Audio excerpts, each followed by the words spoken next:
Welcome to the Eternyl Studios quick and dirty Photoshop spot color separations videos. This is video number 2.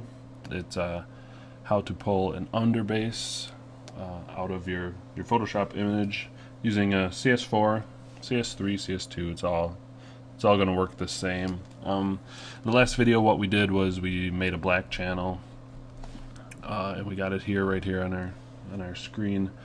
Basically what we're going to do is use that black channel to help build us our underbase. However, we're going to build the underbase from scratch using the channel mixer. It's pretty easy, just as easy as the black channel. There's a little bit more involved, one more step, but it's pretty easy. What we're going to do is we're going to duplicate this image. Doesn't matter what it's named. We're going to move it in the front. First step, what we want to do is flatten it. We're going to need a flat image to move on to the next step, which would be getting your channel mixer open again. The easiest way to do a lot of these colors is the channel mixer, mainly because you have a little finer tuning of the actual colors in the channels without actually going into the channels themselves, if that makes any sense to you. But for the underbase, what we're going to do is click it to monochrome. First step, what that does, it's a better step than doing a hue saturation, reducing saturation, because this retains a lot more of the detail, especially in the midtones. So it makes it for a nicer gradual gradient. But for underbase, there's 2 numbers that we got to switch here.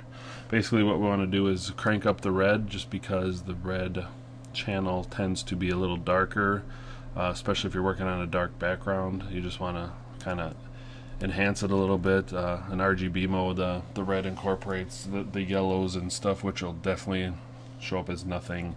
It'll show up as like a white if you don't crank it up enough. And then the green, you just want to bump that up a very little tad. 42, 2 numbers, 100 for red, 42 for green. Leave the blue at 20 and hit OK. That'll give you pretty much your standard underbase. You can definitely add and subtract, especially if you have blues in your image. Once you do a blue film, you want to paste that into here, multiply it in with your layers, and just add it to your underbase to make sure blues pop, just because they're a darker color. But once you got here, you're going to want to invert your selection. You're going to want to make sure it's a grayscale. Discard your information.